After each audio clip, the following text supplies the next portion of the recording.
पंजाब भाजपा ਦੇ ਜਿਹੜੇ ਇੰਚਾਰਜ ਨੇ ਦੁਸ਼ਯੰਤ ਗੌਤਮ ਉਹਨਾਂ ਨੇ ਵੀ ਇੱਕ ਵੱਡਾ ਬਿਆਨ ਦਿੱਤਾ ਹੈ ਕਿ 2022 ਦੇ ਵਿੱਚ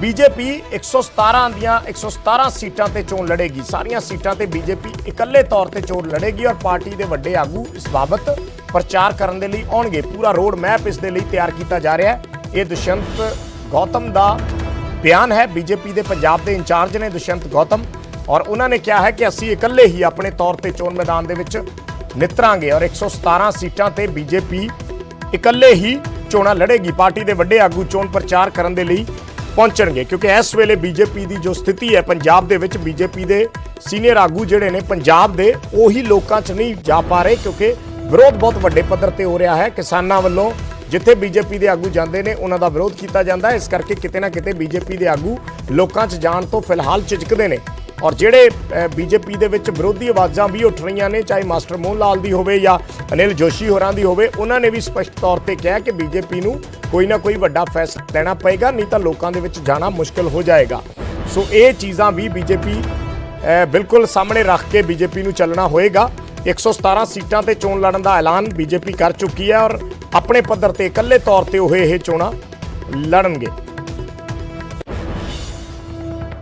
पहले जो है वो आप बीजेपी जो है अकाली दल के साथ मिलकर चुनाव लड़ती आ रही है, लेकिन इस बार जिस तरीके से अलग हुई है तो बीजेपी क्या दोबारा अकाली दल के साथ गठबंधन कर सकती है? आज तक की स्थिति में हम 117 सीटों पे चुनाव लड़ेंगे, पूरी सीटों पे चुनाव लड़ेंगे और भारतीय जनता पार्टी की सरकार बनाएंगे। मतलब गठबंधन नहीं होगा, 117 सीटों पे लड़ेंगे और भारतीय जनता पार्टी की सरकार बनेगी। पंकज कपाही साडे सहयोगी जुड़े हुए ने लगातार। पंकज, अकाली सियासत की जो जिक्र होंदा है तो बीजेपी की सियासत भी उहदे च अपने आप आ जाती है क्योंकि हुण तक इकट्ठे रह के चलते रहे हैं।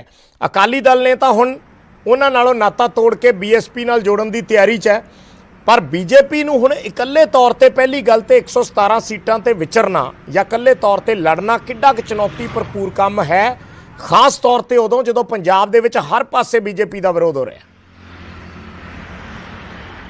देखो 2014 तो बाद बीजेपी ने अपनी जिहड़ी स्ट्रैटेजी वो बदली है।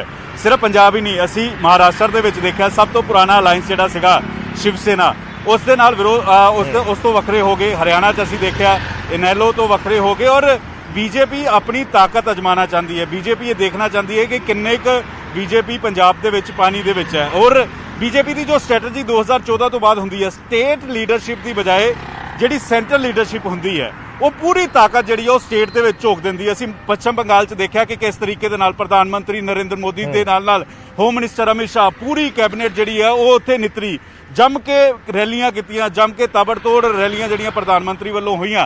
स्टेट लीडरशिप जिहड़ी है वो दूजी पार्टियां चों बीजेपी खिंचदी है, लेकिन एकला चलो जिहड़ी है बीजेपी ने 2014 तो स्ट्रैटेजी अपनाई है। यानी कि पंजाब दे विच जो दुष्यंत गौतम होरी कह रहे हैं कि 117 सीटां ते इकल्ले चोण लड़ांगे। हालांकि अजे बीजेपी बहुत वीक है। 117 कैंडीडेट किवें मिलणगे, किहड़ी पार्टियां तो आउणगे जदों किसान विरोध कर रहे हैं, लेकिन बीजेपी ने एक स्ट्रैटेजी जरूर करी हुई है कि सेंटर की पूरी ताकत जिहड़ी है जिहड़े उन्हां दी लीडरशिप है वो पंजाब च ला देनी है, उत्तर प्रदेश दे विच ला देनी है। योगी दे नाल बैठकां जिहड़ियां ने उत्तर प्रदेश दे लई होणीआं शुरू हो चुकीआं।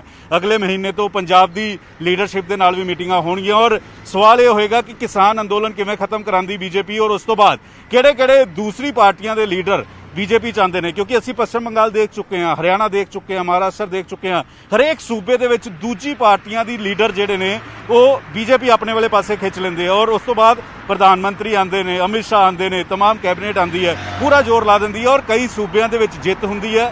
कई दिल्ली च असी देखा, दिल्ली च पूरी जोर जिहड़ा वा बीजेपी ने लगा दिता, हालांकि उत्थे जिहड़ा वा जित हासिल नहीं कर सके, उत्थे बुरी तरीके दे नाल हारे।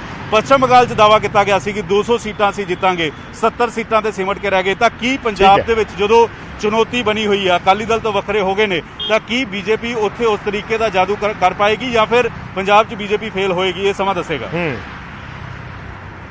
ठीक है धन्यवाद पंकज इस जानकारी दे लई। तां पंजाब दे विच इस वेले सियासी गतिविधियां की करवट लै रहीआं ने, अकाली दल ਦੀ ਜਿਹੜੀ ਸਿਆਸਤ ਹੈ ਉਹ ਕਿਸ ਪਾਸੇ ਵੱਲ ਵਧਣੀ ਸ਼ੁਰੂ ਹੋਈ ਹੈ, बीजेपी ਤੋਂ ਵੱਖ ਹੋ ਕੇ ਵੱਖਰਾ ਰਾਹ ਅਖਤਿਆਰ ਕਰਕੇ ਔਰ बीजेपी ਦੀ ਸਿਆਸਤ ਕਿਸ ਪਾਸੇ ਵੱਲ ਜਾ ਰਹੀ ਹੈ, ਇਹ ਅਗਲੇ ਦਿਨਾਂ 'ਚ ਦੇਖਣਾ ਬਹੁਤ ਦਿਲਚਸਪ ਹੋਏਗਾ।